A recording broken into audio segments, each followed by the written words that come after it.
Entonces, como decía, en primer lugar, muchas gracias por la invitación, Facundo. Esta es una invitación que, bueno, había sido gestionada ya meses atrás.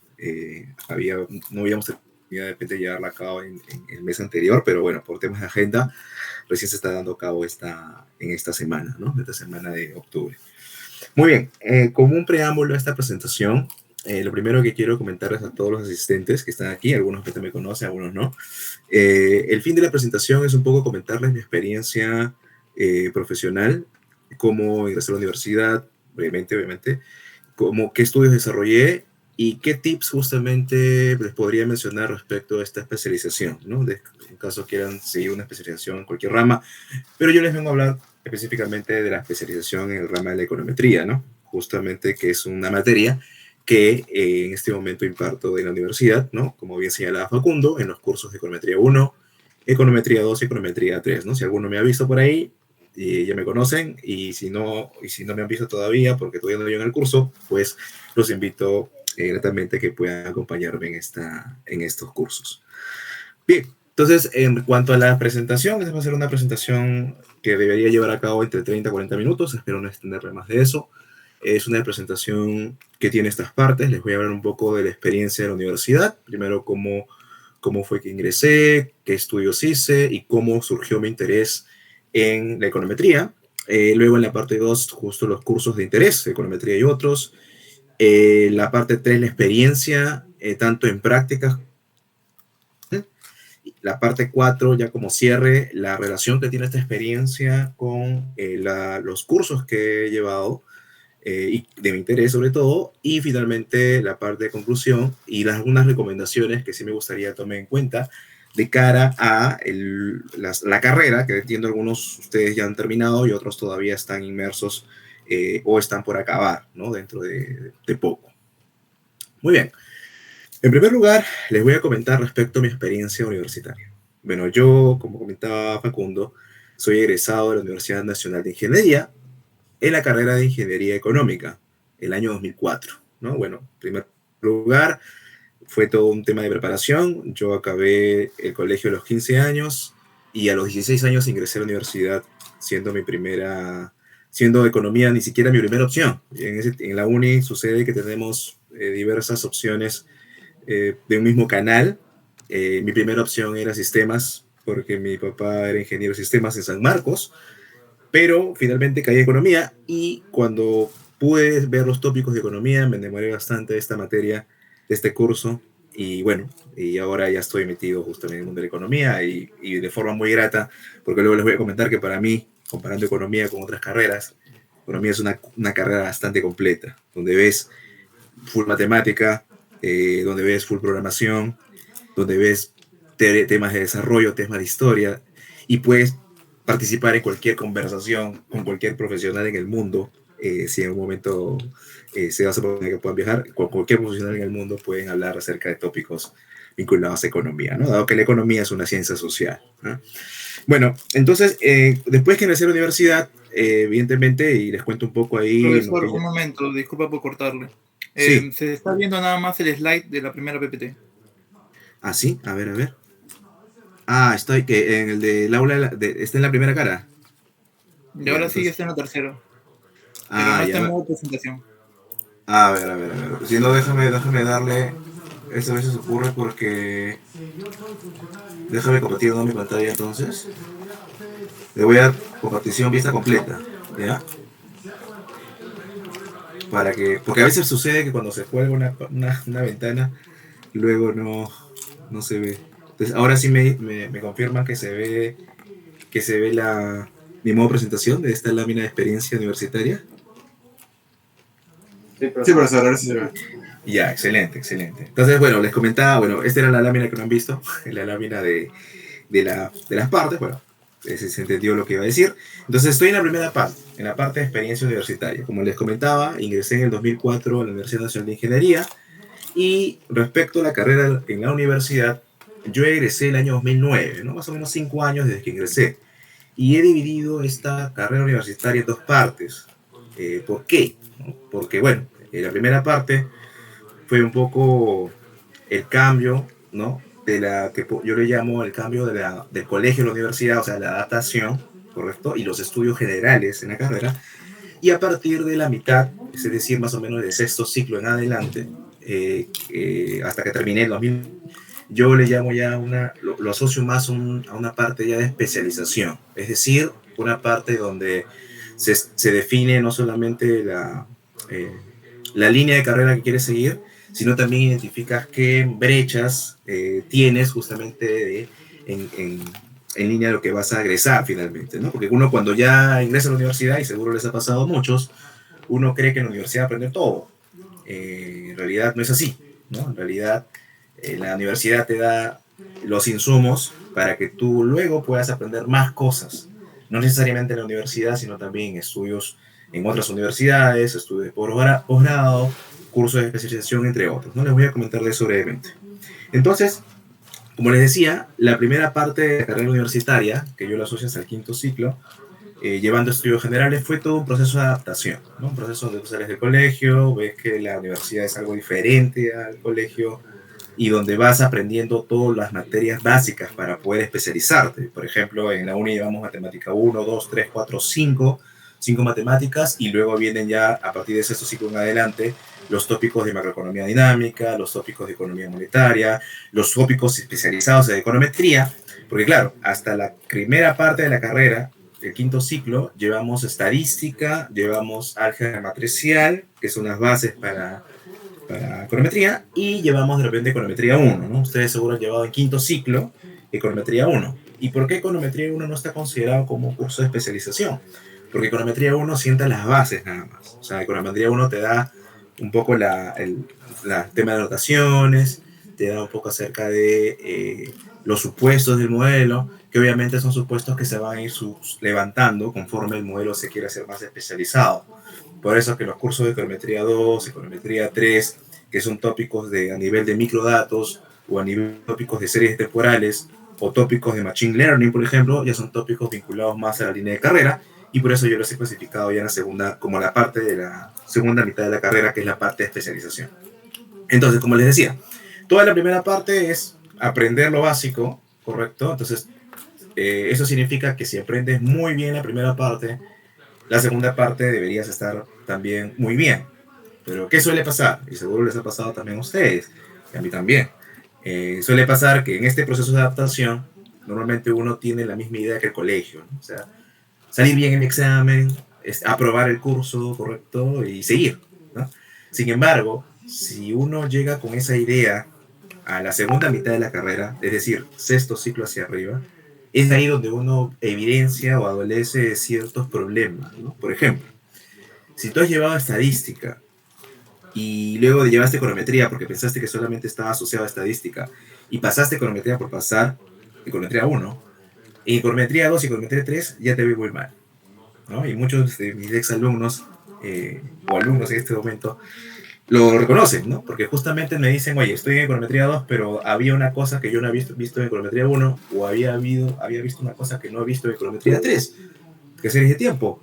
Entonces, lo que uno recomienda en ese contexto, porque uno no va a decir, oye, ¿ahora qué hago? ¿Vuelvo a la primera mitad? No, evidentemente no se puede. Lo que uno recomienda en ese contexto es que justamente en esa segunda parte de la carrera es donde tú tienes que especializarte más.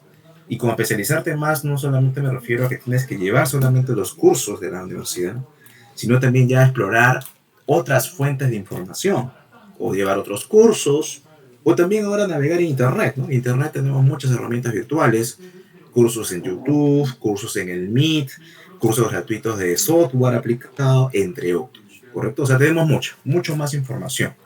Y cuando les digo mucha más información, es mucha más información inclusive que la que manejaba mi generación. Yo les estoy hablando aquí que egresé en 2009.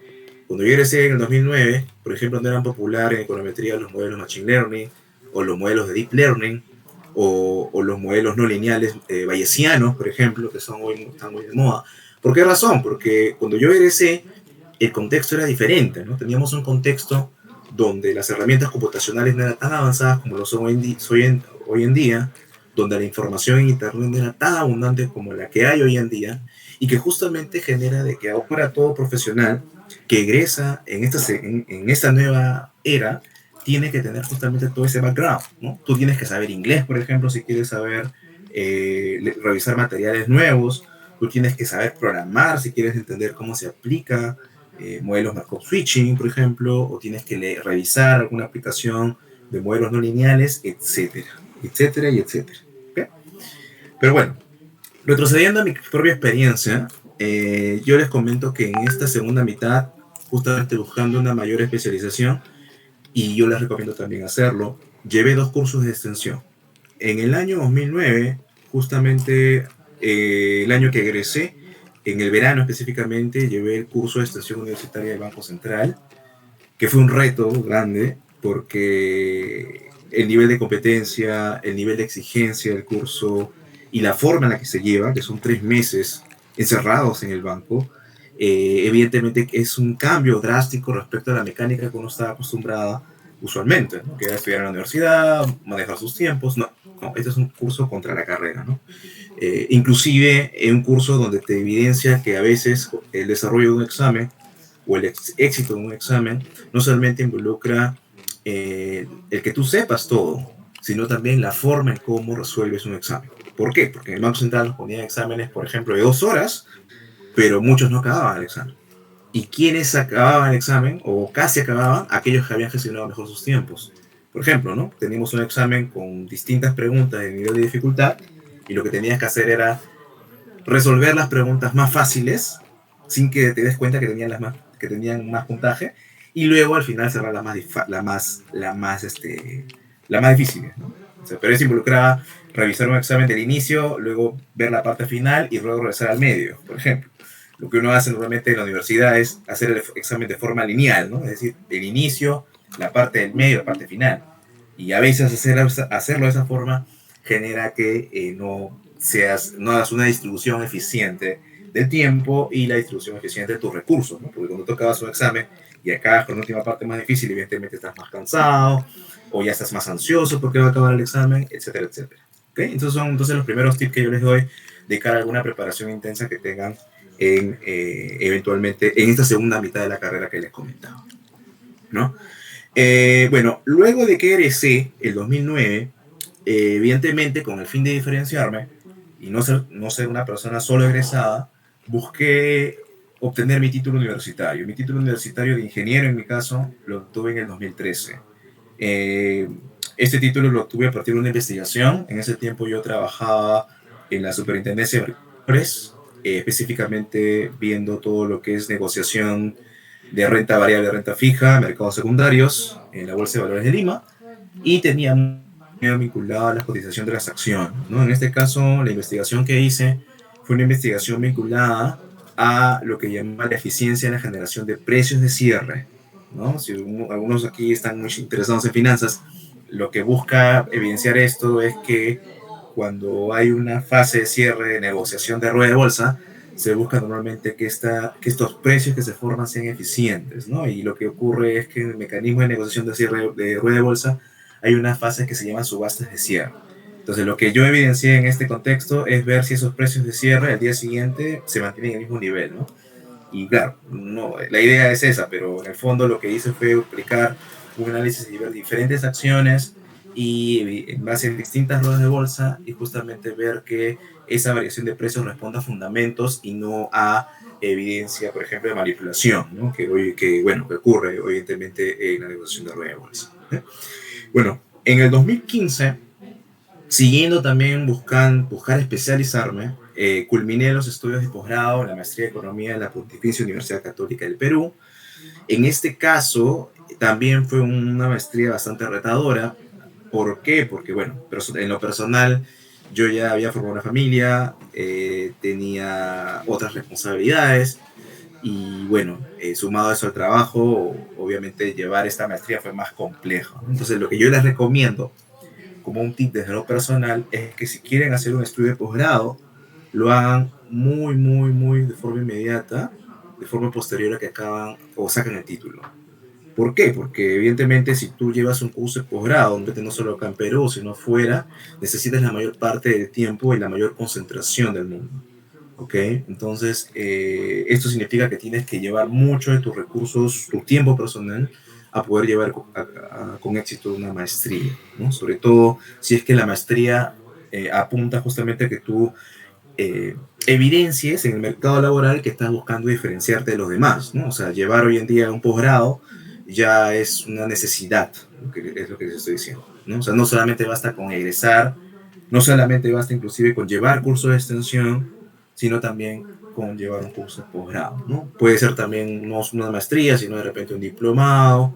Ustedes también saben que en la San Marcos hay maestrías de matemática, maestrías en estadística, maestrías en economía. Entonces, esto evidentemente sí, naturalmente puede ser un factor diferenciador de cara a la experiencia, al mercado laboral, ¿no? Cuando quieren buscar un empleo y diferenciarse, yo les recomiendo siempre buscar estudio de posgrado, ¿no?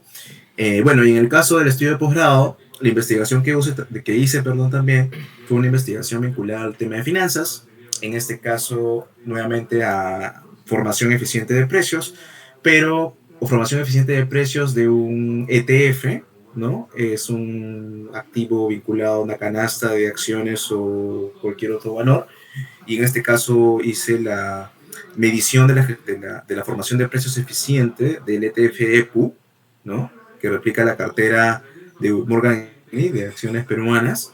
Y lo que evidencié en esta tesis de maestría fue la formación eficiente de precios en base a un modelo no lineal Markov Switching, vinculado al nivel de liquidez de la rueda de bolsa, ¿no? Porque, bueno, muchos de los que están metidos en finanzas, en el mundo de las finanzas existe el tema de que si hay menos liquidez, hay más costos de transacción, y si hay más costos de transacción, los precios no son eficientes. En el caso del EPU como es su negociación deriva de un mecanismo de arbitraje, dado que hay menos liquidez, hay más costos para realizar el arbitraje y mayor rezago en que el precio del EPU refleje su valor fundamental. Bueno, es en forma resumida. Pero como les decía, en esta tesis también utilicé un modelo, en este caso un poquito más complejo que el que usé en mi título universitario, justamente con el fin de evidenciar la hipótesis de investigación que en este caso tenía, ¿no? Bueno, yendo ahora al el segundo punto de la presentación, que es el tema de cursos de interés. Bueno, durante mi carrera, si bien he puesto econometría como el curso que más me interesó, en realidad el curso del cual yo tuve el mayor interés en la carrera fue macroeconomía. Macroeconomía. ¿Por qué razón? Porque en macroeconomía fue la primera, y seguro muchos les ha pasado, donde empiezas a ver la aplicación matemática eh, y su reflejo en las implicancias de política económica, ¿no? Claro, porque con macroeconomía básica tú ves un modelo pues más, un modelo estático, ¿no? Un modelo donde solamente se hace un solo periodo, pero de alguna manera cada cosa que ocurre en las economías tú lo puedes modelar matemáticamente, ¿eh? Luego obviamente eso se hace ya más sofisticado con un modelo de repente donde metes corte intertemporal, ¿no? Por ejemplo, eh, un consumidor que eh, está en la disyuntiva de consumir más hoy día, más mañana, una tasa de interés que justamente hace que el consumo varíe o la inversión, entre otros aspectos que obviamente hacen que el modelo sea más complejo, pero la idea justamente del modelo siempre es que refleje en mejor medida la realidad, ¿no? Y eso es justamente lo que me vivenció la macro. Yo entendí con la macroeconomía que el rigor económico de un modelo matemático no está en que evidencia que es más complejo matemáticamente, sino el rigor que tiene un modelo está más vinculado a que puede evidenciar más hechos estilizados que suceden en la realidad. O sea, a la medida que un modelo refleja más hechos estilizados de la realidad, es un modelo más completo, un modelo más robusto, ¿no? Y hoy en día todavía se sabe que estos modelos macro pues todavía no completan todo el bagaje de hechos estilizados que hay, todavía hay aspectos pendientes que buscan justamente modelarse en base a modelos más complejos, ¿no? Y en esa línea que yo empecé a tener gusto por estas concepciones matemáticas que buscan modelar el comportamiento de la sociedad, la economía, fue que surgió mi interés en la econometría. ¿Por qué? Porque la econometría, a diferencia de otras materias, es una materia que justamente busca reflejar empíricamente el cumplimiento de una teoría, ¿no? Yo siempre les suelo comentar a los chicos a los que dicto econometría 1 que si tú quieres aplicar econometría, lo primero que tú tienes que saber es una teoría económica, ¿no? Una teoría económica que te diga, oye, mira, esta variable es la que causa la otra, ¿no? O lo que tú esperas económicamente que ocurra es que la relación de esta variable con otra sea de determinada magnitud, ¿sí? Entonces, si tú sabes eso económicamente, entonces la econometría es una aplicación que busca evidenciar si esa teoría se cumple o no. Y eso es algo importante porque si uno revisa inclusive la historia económica en el mundo y las escuelas de pensamiento económico, cada pensamiento económico que ha ido surgiendo justamente por la revisión empírica de lo que cada teoría del pensamiento señalaba, ¿no? Y así nosotros hemos pasado de los clásicos a los keynesianos y de los keynesianos a los nuevos clásicos y hasta llegar a los neokeynesianos, que justamente son y los post-keynesianos, que es los que tenemos ahora, ¿no? Y eso gracias a qué? Gracias a que herramientas empíricas, que justamente como tenemos en la econometría, han permitido evidenciar, ¿correcto? Entonces, como punto de partida, si tú quieres saber mucho de econometría, no solamente necesitas saber muchos números, no necesitas saber solo utilizar software, ni interpretar los tests nada más, sino sobre todo que conozcas mucha teoría económica. O sea, si alguien le dice, yo quiero ser un especialista en econometría, yo te diría, ok, está bien, pero antes de ser un especialista en econometría, eres un especialista en macro, eres un especialista en finanzas, eres un especialista en regulación, etc. O sea, tienes que tener una especialización teórica para que puedas aplicar econometría. Y ese es justamente lo interesante. Cuando yo me metí en econometría, mi primer interés en econometría, como les dije, surgió a partir de la macro. Y de hecho, cuando uno mira la historia económica, la econometría justamente sirvió para poder evidenciar el impacto de las teorías macro, en primer lugar, ¿sí? Y luego ya se ha ido extendiendo a la parte micro, a la parte de regulación, organización industrial, entre otros. Pero la econometría, en primer lugar, se utilizó con la macro. Y uno se preguntará por qué. Bueno, y la respuesta es que la econometría, si bien tú tienes que conocer la teoría, también necesitas de datos. ¿Y cuáles fueron los primeros datos que se sistematizaron en el mundo producto de la crisis del 29 y que venía de la teoría de François Quesnay, ¿no? Con la Tableau Economique, ¿no? Es justamente la data de tipo macro, ¿no? El gasto público, la inversión, el PBI, fueron las primeras cuentas que todo en el mundo económico se conocieron. Y es por esa razón que las primeras aplicaciones que se hicieron de econometría fueron justamente en el contexto de la macro. ¿Sí? Bien, ahora, como les decía, ¿no? La econometría evidentemente ha ido evolucionando también, ¿no? Ha ido evolucionando y ha ido evolucionando en el tiempo vinculado a dos cosas, vinculado que ahora hay más información y sobre todo estructurada, me refiero a bases de datos, por ejemplo, tenemos bases de datos del Banco Mundial, tenemos bases de datos del Fondo Monetario a nivel macro, pero si vemos a nivel micro también tenemos mucha información. En el Perú, por ejemplo, tenemos la encuesta nacional de hogares, la encuesta de desarrollo, la encuesta de empleo. Hay otras entidades que también desarrollan sus encuestas. Por ejemplo, los ITEL también desarrolla su encuesta residencial de telecomunicaciones y entre otros. Es decir, tenemos mucha información justamente para distintas aplicaciones, ¿no? El que haya surgido más información, más base de datos en otras materias, hoy en día lleva a que la econometría tenga distintas aplicaciones, ¿ok? Y para cada aplicación un modelo diferente. Como les decía, ¿no? ¿Qué se buscaba en la macro? Generar un modelo más complejo, no porque te guste hacerlo más complejo, sino porque buscas reflejar una realidad más compleja. En el caso de la econometría pasaba exactamente lo mismo. Los modelos econométricos al inicio eran más sencillos y hoy en día tenemos modelos más complejos. Modelos, por ejemplo, como los bayesianos no lineales o los modelos de cambio de régimen estocástico son modelos hoy en día necesarios para justamente modelar los nuevos hechos estilizados en la economía y en la sociedad. ¿Okay?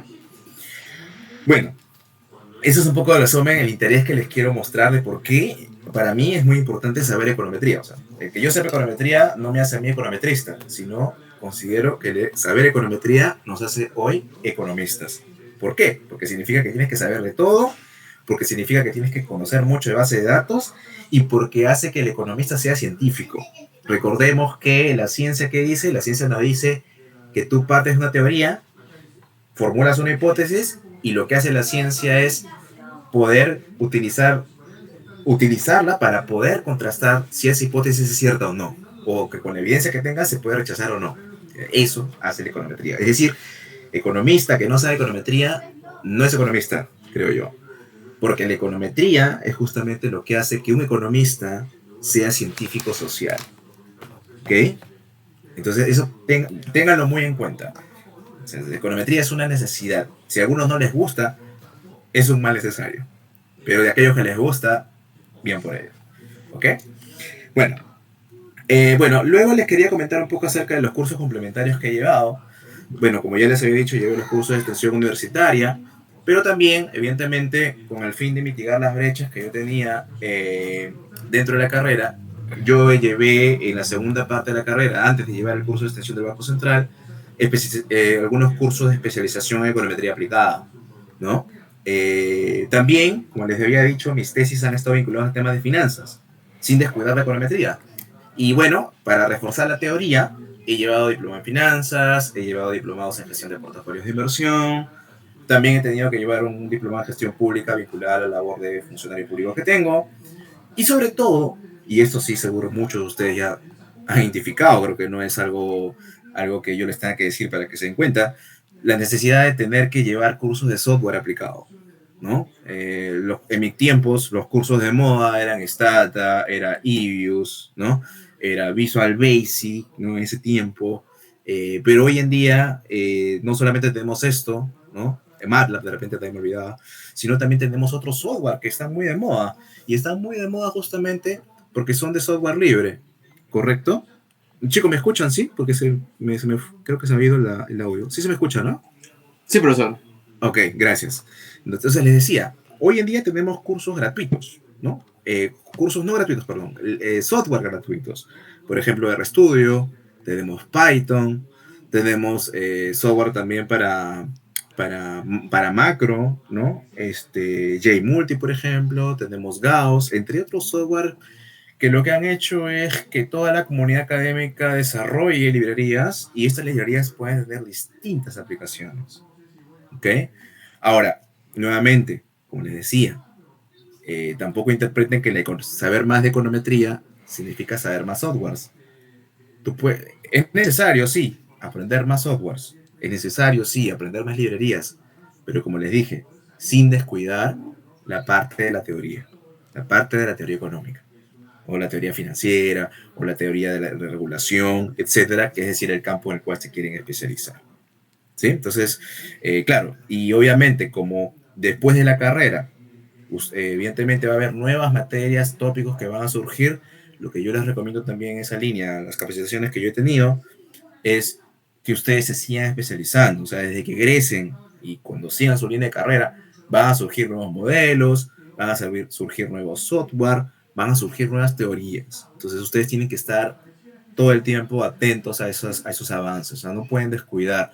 Si bien tenemos que estar en nuestra vida personal o en el tema del trabajo, siempre debemos tomarnos un tiempo, un par de horas al día, una hora al día o un par de horas a la semana por lo menos para estar enterado de las nuevas tendencias que hay en el campo de la investigación o en el campo de la economía. ¿Okay? Yo, por ejemplo, he llevado, luego que egresé, cursos de econometría bayesiana, he llevado cursos de análisis de impacto, que en la universidad a mí no me enseñaron, he llevado teoría de subastas, entre otros cursos que me han servido justamente para poder generar una mayor especialización a lo largo de mi carrera.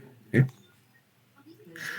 Bien, en cuanto a mi experiencia laboral, he resumido, bueno, vi que el tenor de la descripción tenía que hacer un poco cómo fue el proceso de mi ingreso, luego qué aprendí y luego cómo me he desempeñado.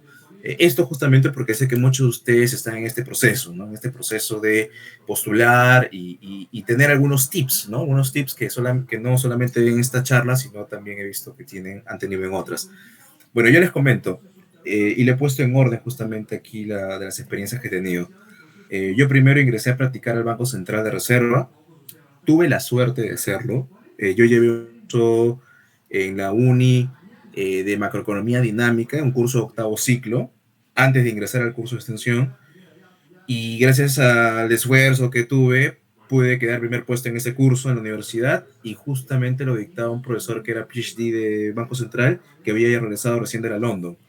Él me dio una recomendación directa para ingresar al banco. E ingresé al área, a la subgerencia de investigación económica. Es ahí justamente donde nace mi interés por la investigación, es ahí donde nace mi interés mayor aún respecto a la econometría. Bueno, luego de que ingresé a practicar al Banco Central, luego de eso llevé el curso de extensión del Banco Central y luego de egresar del curso de extensión del Banco Central, trabajé en la Universidad de San como investigador, ¿no? En este caso, el primer tip que les doy, vinculado a estos dos primeros puntos, que fue justamente mis periodos de repente antes de trabajar, porque egresaba cuando estaba en la Universidad de San, mis tips ahí son los siguientes. Mis tips son que cuando ustedes postulen a un puesto laboral y no hayan tenido experiencia laboral antes, por lo menos hayan llevado ya algún curso de especialización fuera de la universidad.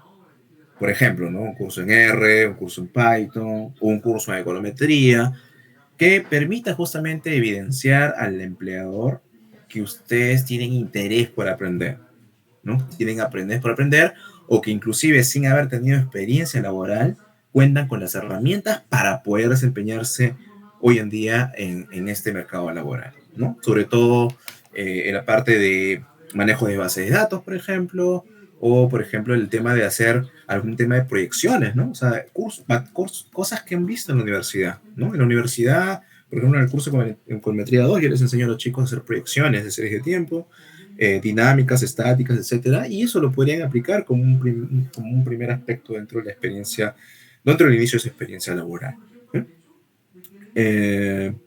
Bueno, luego ingresé a COFIDE, luego que acabé SAN, ingresé a COFIDE, e ingresé al curso de extensión de banca de inversión que tiene COFIDE. Bueno, no es un curso que se haga todos los años, entiendo que hace poco se ha hecho el segundo curso, yo llevo el primero, se imagínense, pasó algo tiempo de que pasó el primero, pero estos cursos justamente van a complementar mi background, ¿no? O sea, yo quería especializarme, tenía la especialización macro y entrando a COFIDE busqué tener la especialización en finanzas, ¿no? Entonces ya tenía macro, tenía finanzas y encima tenía la parte de econometría, ¿no? Econometría y la parte de matemática, ¿no? Porque matemática también decían bastante en el Banco Central. Entonces todo eso me sirvió evidentemente para que cuando ya me desenvolví en el tema de finanzas, me fue mucho mejor, me fue mucho mejor, ¿no? Y con todo este bagaje de experiencia y de conocimientos, ingresé a la Superintendencia de Mercado de Valores. Ingresé a la Superintendencia de Mercado de Valores como analista de finanzas, en este caso de seguimiento de mercados, como les decía, ¿no? Y luego de Mercado de Valores pasé a trabajar como especialista en finanzas y ahora coordinador de finanzas dentro del organismo supervisor de inversión privada en telecomunicaciones, OCITEL. ¿Eh? Ahora, un poco les cuento de lo que he hecho a lo largo en estas dos últimas experiencias, ¿no? En el SMB, por ejemplo, yo no veía muchos temas de finanzas. Perdón, perdón, ¿qué estoy hablando? No había muchos temas de econometría. Pero, de alguna forma, lo que sí identifiqué en esta experiencia es que tenía mucho más información. ¿Por qué? Porque evidentemente en los mercados financieros, donde tenemos cotizaciones, por ejemplo, tenemos datos de alta frecuencia, ¿no? Es decir, datos de frecuencia diaria, datos de frecuencia interdiaria, y obviamente datos de frecuencia semanal, mensual, anual, etcétera, ¿no? Entonces, ¿esto a qué me llevó? Me llevó a darme cuenta que no Un solamente debo momento, buscar información en el mundo de la macro o data pública que publica, data, perdón, secundaria que publica alguna entidad, sino también utilizar portales de información como Yahoo Finance, como Bloomberg, como Reuters, entre otros, donde uno se da cuenta que el volumen de información que existe en el mundo y el volumen de información que existe en cada campo de la economía, en este caso finanzas, es bastante grande, ¿no? Y eso justamente, si ustedes se dan cuenta, yo hice dos tesis, y eso como un tip, vinculadas a temas financieros. ¿Por qué creen? Porque justamente en el campo de las finanzas, creo yo, hay mucha más información que lo que hay en macro, que lo que hay en regulación, que lo que hay en organización industrial, etcétera. En finanzas hay bastante y abundante información. ¿Sí? Entonces yo les recomiendo, si alguno todavía no ha mirado el tema de financiero, en finanzas es la forma más fácil de obtener información secundaria en comparación a las otras fuentes. Incluso fue data validada, ¿no? Data que está en un portal, en un proveedor de información como Bloomberg, Reuters, es data que ya está validada. Ni siquiera necesitas tener mucho arte en el tema de la consistencia, ¿no? A diferencia de lo que uno podría hacer con la data de INEI, en AJO, por ejemplo, u otras encuestas, ¿no? ¿Ok? Bien, ahora, ¿qué es lo que he buscado como desempeño dentro de estas entidades? Lo primero que he buscado en estas entidades, chicos, y esto se lo digo como un tip, es siempre que ustedes busquen ser proactivos. Es decir, ¿qué significa ser proactivo? Proactivo significa que te dan un encargo, pero tú tienes que buscar dos cosas. Primero, tienes que buscar hacer ese encargo bien. Y en segundo lugar, lo que tienes que buscar es hacerlo bien y hacerlo mejor aún. Si tu jefe te dice, mira, haz esto de acá, de esta forma, lo que ustedes siempre deben buscar es hacer eso mismo de otra forma más eficiente. ¿Por qué? Porque de esa forma más eficiente, lo que puede pasar es que ustedes van a revelar ante sus jefes directos y los de arriba que ustedes tienen bastante potencial. O sea, eso es lo primero que yo digo. Y obviamente eso tiene que ver mucho con las habilidades blandas también, ¿no? Porque tú puedes ser muy bueno, puedes hacer un programador muy bueno, donde haces algo que se venía haciendo de forma diferente y de forma más eficiente, pero también tienes que saber comunicarlo. Ese es un segundo tip también. No descuiden las habilidades blandas comunicativas. Si ustedes tienen nervios al hablar o tienen dudas al hablar, practiquen, lleven un curso de oratoria. Por ejemplo, yo llevé un curso de oratoria muy chivo, muy niño, ¿no? 12 años, por ejemplo, y eso me ha servido grandemente en la experiencia laboral que he tenido. No solamente significa que tú sabes más, sino que además, al tener esas habilidades blandas de mejor desenvolvimiento, tú puedes escalar más y de forma más rápida, en base justamente a que te conocen mejor aún. ¿Okay? Eso yo les recomiendo eso bastante. Las habilidades blandas también, no las descuiden, chicos, no las descuiden.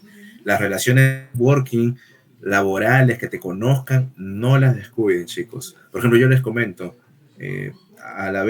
por ejemplo, al haber hecho estas cosas que le digo, en mi área laboral, he ido mejorando, expongo mejor, he llegado ahora a ser uno de los voceros de CITEL, ¿no? Ahora, por ejemplo, participo en entrevistas, entonces hablo de los temas que veo en mi área y obviamente eso hace que te conozcan más, ¿no? Dentro de tu área y dentro de otras áreas a nivel nacional, ¿no? Como les decía, ahora salgo en medio también. Entonces, yo les recomiendo siempre eso, no descuiden las vidas blandas y no pierdan nunca la actividad.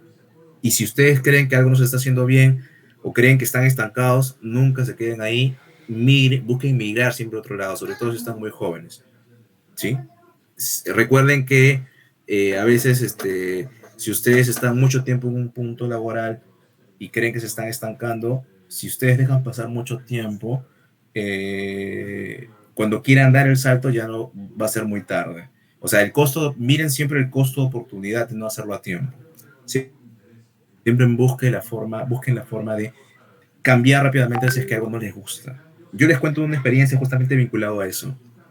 Cuando yo llevé el curso de extensión de COFIDE, yo quedé cuarto puesto en el curso de COFIDE. Y para el cuarto puesto ingresé a la gerencia de operaciones. Una gerencia donde veía desembolsos de fondo de vivienda y un trabajo, tenía algo de finanzas, pero era más administrativo. Al yo identificar que no me gustaba, y yo les digo, ahí todavía no egresaba, estaba como orden de servicios. Me pagaban por una orden cerca de 2.500, ¿no? Para ese tiempo era mucho, y yo lo dejé. Yo lo dejé, ¿por qué? Porque no era mi línea de carrera. No era mi línea de carrera, no era lo que me interesaba. Entonces, y gracias a Dios, busqué otras opciones y me fue bien ese tiempo, ¿no? Claro, también depende del contexto económico, ¿no? Y pude ingresar luego de eso a la Superintendencia de Mercado de Valores, donde hice línea de carrera también. Estuve en la Superintendencia cerca de 5 años aproximadamente. ¿Sí? Y también cuando me pasé a Ciptel, también yo tenía la duda, oye, pero ahora del mundo de financiero me paso al mundo de la regulación. Entonces, al ver que tenía mayor oportunidad de crecimiento enOcitel, también decidí dar ese paso, ¿no? Y hoy en día también no me arrepiento, porque más bien ahora he aprendido más. Ahora no solamente sé de finanzas, no solamente sé de macro, no solo sé de investigación, sino también sé de regulación. ¿Y por qué es importante eso? Porque econometría puedes aplicar de todo. O sea, como les decía, en econometría es necesario aplicar de todo un poco, saber de todo un poco. ¿Okay? Bien, ya de repente acabando ya esta presentación, porque espero no excederme, Facundo, igual me avisas. Eh, Estoy ahora en la parte de la relación entre los cursos que llevé y la experiencia laboral.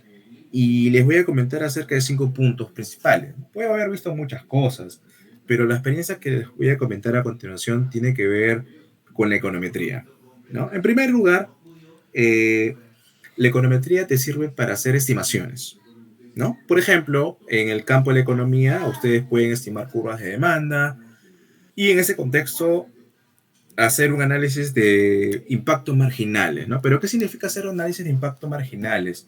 Significa que ustedes conozcan muy bien, uno, los datos que están empleando, dos, la teoría que están empleando y tres, que el modelo que están empleando está generando o esté generando parámetros que son insesgados, eficientes y consistentes. ¿Por qué es importante eso? Porque a partir de la estimación, con esas 3 consideraciones que les señalaba, ustedes pueden sugerir alguna política o alguna implicancia política. Por ejemplo, ¿no? Si estás, estás haciendo un modelo de demanda de cierto servicio, es importante saber, por ejemplo, la elasticidad, precio de ese servicio, porque de acuerdo a eso tú puedes ver, por ejemplo, el efecto que tendría el poder de mercado de una empresa en ese servicio, por ejemplo, ¿no?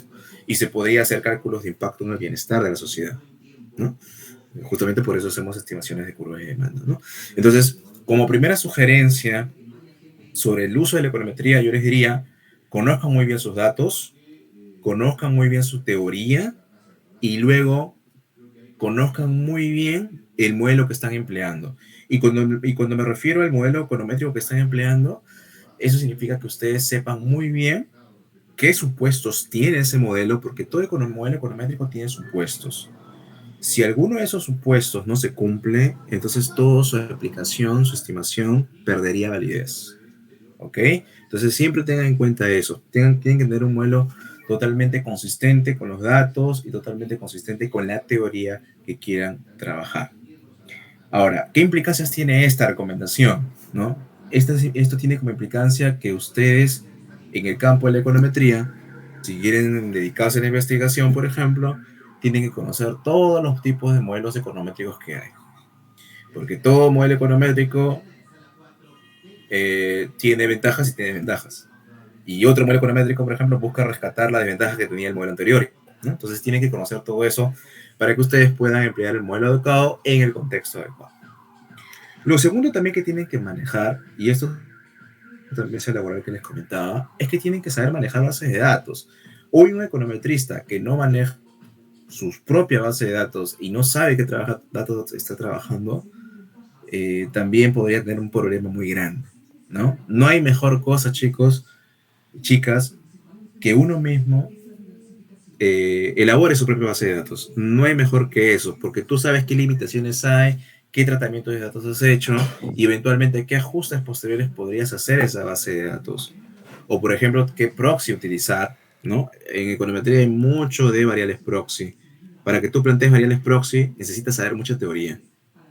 Si no sabes teoría, no puedes emplear proxy. O que conozcas muy bien el modelo. Porque si a veces utilizas variables proxy de algo, de repente esa variable proxy genera endogeneidad en el modelo y eso tiene una implicancia que es que los parámetros sean sesgados e inconsistentes, por ejemplo, ¿no? El tema de econometría. Pero cosas como esas son muy necesarias que ustedes las sepan. Y ligado a esto, no solamente tienen que saber procesar su propia data, sino trabajarla, sino también conocer todas las fuentes de información que puedan haber. Hoy en día tenemos muchas fuentes de información secundarias, como les decía, ¿no? Tenemos data del Fondo Monetario, del Banco Mundial, tenemos data de encuesta del INEI, data de encuesta de otros organismos. Entonces, todo eso ustedes deberían conocer. Si yo, por ejemplo, dijera, oye, ¿dónde encuentro datos, por ejemplo, el nivel de riesgo? Ah, SBS. ¿Dónde? Ah, sección, estadísticas, series, y está con esta frecuencia temporal. Perfecto. O sea, tienen que conocer todo esto, chicos. Antes de ingresar, si ustedes no saben dónde está un dato, tienen que saber dónde está. Y un tip, ¿cómo podrían saber eso?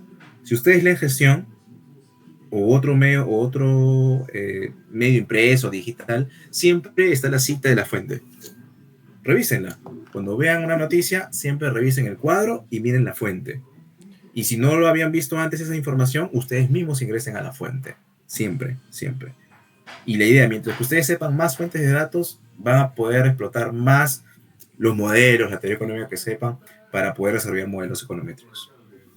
Otro uso también importante que tiene la econometría, y esto justamente de cara ya a la parte aplicada, es el tema de la evaluación de impacto, ¿no? Es decir, cuantificación de impacto y una política económica ex post, por ejemplo, ¿no? Construyendo un escenario contrafactual, utilizando una técnica de propensity score matching o el método de experimentos aleatorios controlados, entre otros. También econometría sirve para eso, chicos. Y tres puntos finales con los que quiero cerrar, antes de pasar a mis recomendaciones, son que la econometría te sirve para hacer proyecciones. Por ejemplo, ¿no? El gráfico que está a la derecha, ven una línea verde y luego una línea roja. La línea roja es el forecast, es la proyección de que ustedes pueden hacer con una técnica econométrica. Si alguien le dice, oye, queremos saber cuánto van a ser las ventas de nuestra empresa futuras, no te preocupes. Modelo econométrico con técnicas de series temporales, donde puedes incorporar la estacionalidad, la irregularidad, la tendencia ciclo de la serie y poder hacer proyecciones. Para eso también sirve la econometría. La econometría también hoy está vinculada a tópicos modernos, modelos no lineales, modelos no paramétricos, que son los modelos de Machine Learning. Por ejemplo, ¿no? En mi campo, en finanzas, yo he utilizado modelos de Machine Learning para poder identificar valores atípicos. Es decir, que en base a modelos de inteligencia artificial, el mismo modelo identifique cuándo un cierto valor registrado es atípico en comparación a su serie histórica y que el mismo modelo lo detecte. ¿Eh? Y finalmente, un modelo adicional que he utilizado, y esto tanto en las tesis que he visto, que yo les comentaba el tema del modelo de la tesis de posgrado que hice, pero también en la parte aplicada, cuando me han pedido evidenciar algún hecho estilizado en el trabajo, es la utilización de modelos no lineales. ¿Por qué? Porque los modelos no lineales son, si bien son modelos más complejos, más modernos, son modelos también que permiten replicar de mucho mejor manera los hechos que se ven en la realidad. Por ejemplo, ¿no? Una relación entre tipo de cambio de tasa de interés, una relación no lineal entre tasa de interés de largo y corto plazo, una relación no lineal entre PBI y por ejemplo, no sé, tasa de interés también, etcétera, etcétera. ¿Ok? O sea, también, estos modelos también, así como otros no lineales como los bayesianos, TBP, ¿okay? También los pueden utilizar para poder replicar de mejor manera la realidad. Bueno, chicos, entonces, para cerrar mi presentación y un poco en concordancia a todos los tips, cosas que hemos hablado, lo primero que yo les recomiendo en su carrera, en el trabajo y en la vida personal es siempre ser proactivos, siempre ser proactivos. Si ustedes le dan un encargo, háganlo bien, pero siempre busquen hacerlo de una forma diferente, más eficiente y sobre todo que esa forma diferente llegue, alcance a su jefe y hacia arriba. ¿Cómo? A partir de habilidades blandas. No sean solo técnicos, no sean solamente economistas de escritorio, sino también sepan vender su idea. ¿Okay? Lo segundo que les quería comentar y que ustedes quiero que interioricen es que si tú quieres ser un buen economista, no te conformes solamente con lo que llevas en la universidad. Busca otros cursos, busca otras especializaciones o busca hacer el posgrado. Porque eso va a ser, número uno, que tú sepas más, que te sientas, seas un mejor economista, pero también implica que eso sea una mejor señal al mercado laboral. En el mercado laboral siempre van a buscar no solamente que seas economista, sino que seas un buen economista.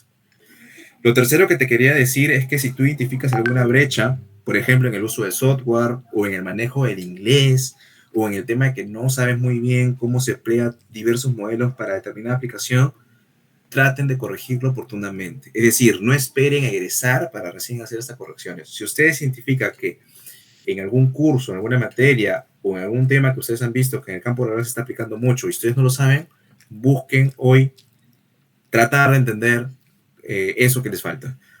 Busquen meterse en un curso, naveguen en internet o pregunten a alguna persona que cuenta con ese conocimiento. ¿Ya?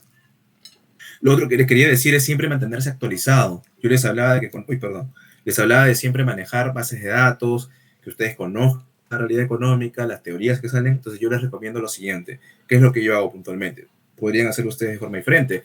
Siempre lean noticias, noticias de economía sobre todo. Lean los reportes que resumen muchos hechos económicos nacionales, por ejemplo, reportes de inflación, el marco macroeconómico multianual, lean reportes en inglés de The Economist, de Reuters, de Yahoo, etcétera, y sobre todo lean documentos de trabajo. Hay muchos documentos de trabajo que salen y que son muy, muy interesantes. Inclusive el marco macroeconómico multianual tiene lo que se llaman los típicos box, los típicos cajitas, donde te evidencian, por ejemplo, la vez pasada estaba revisando los impactos, efectos indirectos de la minería, por ejemplo, ¿no? Que son tipos de mini investigaciones que están dentro de este marco macroeconómico y que son muy interesantes que ustedes lo sepan también. Lo otro también, como les decía, es siempre identificar la fuente de información, sepan de todo, sepan dónde encontrar cada cosa. Si algo ven en los periódicos, indaguen de dónde viene esa información. Tienen SUNAT, tienen SBS, BCR, INEI, etc. Okay. PSM también ya tiene un portal de microdatos, de inteligencia artificial, inclusive, pueden revisarlo. Lo otro también es que se especialicen en diferentes técnicas de estimación. Es decir, si ustedes saben técnicas de panel data, técnicas solo de series de tiempo univariadas o multivariadas, o modelo lineal general, tomen en consideración que estos modelos son una parte de todos los modelos que existen en la práctica. Y que si ustedes quieren hacer una especialización de cualquier tema, pues van a necesitar poder tener un background, todos esos modelos. Si bien uno dice, oye, pero ¿por qué voy aprendiendo estos modelos? No es porque simplemente lo quiera saber, sino que dependiendo de una realidad diferente, dependiendo de una data diferente, tú vas a necesitar seleccionar un modelo en particular y conocer sus ventajas y desventajas. Yo les comentaba, por ejemplo, de las técnicas de evaluación de impacto, ¿no? Son técnicas que yo no vi en mi carrera, pero que yo por cuenta propia decidí conocer, matricularme en un curso especializado y hoy en día conozco todas las técnicas de evaluación de impacto, ¿no? Producto de este curso. Lo último o lo penúltimo, chicos, es que se busquen siempre diferenciar. No sean solo un economista, sean un buen economista. Y por último, no les tengan miedo a los retos. Yo les comentaba la experiencia de que salí de trabajar de Cofide, les comenté la experiencia de que llevé el curso del Banco Central y era algo diferente, les comentaba la experiencia que de SBB me pasé a Cositel. Entonces, nunca le tengan miedo a los retos. A veces apostando en algo está justamente la mayor ganancia. Entonces, mayor riesgo, mayor ganancia. Bueno, eso sería toda mi presentación. Muchas gracias, chicos.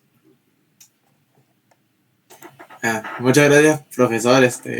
Bueno, decirle que obviamente muchas gracias para empezar, que sé que a más de uno nos ha servido mucho su charla.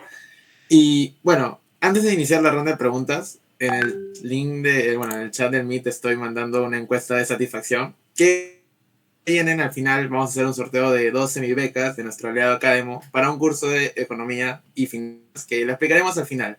Pero bueno, iniciando con la ronda de preguntas, que obviamente todo aquel que quiera puede alzar su mano o si no escribirla en el chat y yo los iré leyendo una a una. Pero bueno, en lo que van pensando, justamente hablando que vamos a hacer un sorteo de un curso, ¿usted qué tanto considera la distancia o digamos toda la información que hay de diferente entre lo que enseñan en la universidad, en el caso de la nuestra, y en los cursos que se pueden llevar aparte?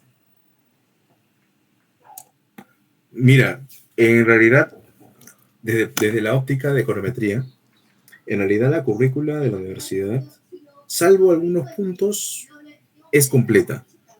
Pero es completa ¿en qué sentido? En el sentido de que te da las bases para que tú luego puedas aprender otros cursos, ¿no? Ahora, lo de repente lo que faltaría mejorar es un poco la heterogeneidad, ¿no? Si bien están los tópicos, a veces está en la heterogeneidad de los profes, ¿no? O sea, que unos profes enseñan de una forma, otros de otra forma, o el material que utilizan, ¿no? De repente eso es un poquito lo que podría alinearse, pero en realidad, tal como está planteada la currícula sí, en teoría, sí te da las bases. Porque inclusive te cuento, ¿no? En el curso de econometría 3 de la universidad, se desarrollan tópicos de econometría avanzada, ¿no? Que uno, por ejemplo, yo los he llevado recién en el curso de extensión del Banco Central, ¿no? Como ejemplo, filtro de Kalman, modelos no lineales o modelos machine learning. O sea, en realidad tienes buena base. De repente lo que podría hacerse un poquito más es reforzar, y eso he visto que se ha dejado un poco en las currículas actualizadas, el tema de panel data, ¿no? He visto que econometría 1, bueno, ciertas bases, econometría 2 está un poquito más enfocada en series de tiempo, y econometría 3 los tópicos avanzados, pero creo que se ha dejado un poquito de lado la parte de panel data o logits multinomiales, ¿no? Que justamente podría reforzar la parte de microdata, sobre todo para aquellos que quieren especializarse en tópicos de regulación o en tópicos de microeconomía, ¿no? Que es justamente donde se utiliza esto en mayor medida. Pero salvo eso, como te digo, la currícula en realidad es completa desde el punto de vista de sentar las bases y ya depende de cada uno luego especializarse, ¿no? En los tópicos ya más avanzados como modelos bayesianos, modelos Markov switching, entre otros, ¿no? Pero sí te dan las bases la universidad, yo creo. Bueno, muchas gracias, profe. Bueno, no sé si alguien más tiene alguna pregunta que hacerle, aprovechando que tenemos acá a nuestro distinguido profesor.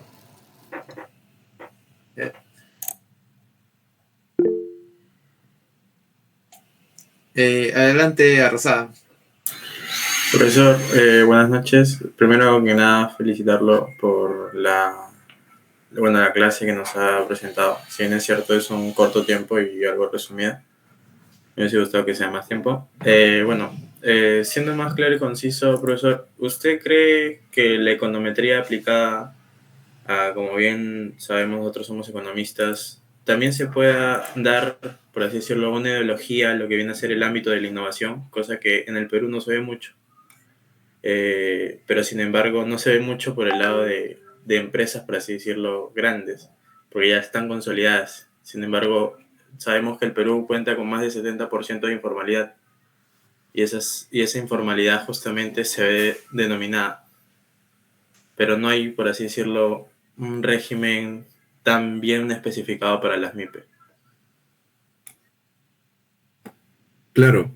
Mira, en el campo de de la innovación, no te podría decir exactamente qué tipo de teoría o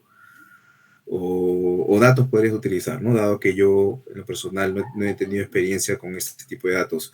Pero en la medida que tú dispongas de una sólida teoría y una buena fuente de información de esta data de avances de investigación, que creería sería encuestas de la PCM, se podría hacer algo.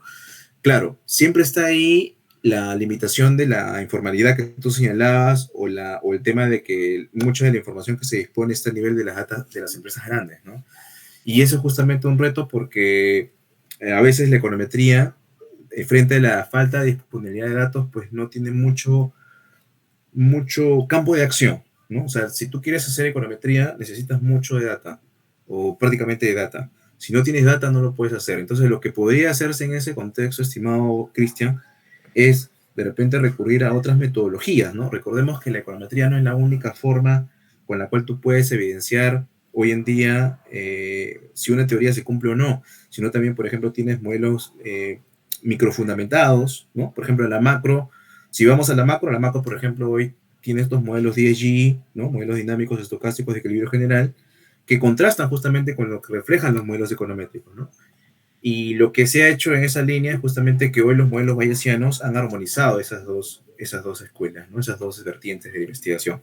Pero como te digo, ¿no? Frente a la limitación de datos, lo que podría hacerse es poder recurrir a otras fuentes de información u otras metodologías, ¿no? Y en cuanto a fuentes de información, de repente lo que podría hacerse, si bien Perú no cuenta con una sólida base de datos debido a la realidad que existe y disponemos solamente a nivel de microdata, y en ese microdata podría inclusive haber sesgo, porque normalmente los microempresarios no te revelan la información de forma transparente, por miedo de repente que algo puedan revelarse después respecto a ellos, se puede recurrir de repente a otras fuentes de información externas, ¿no?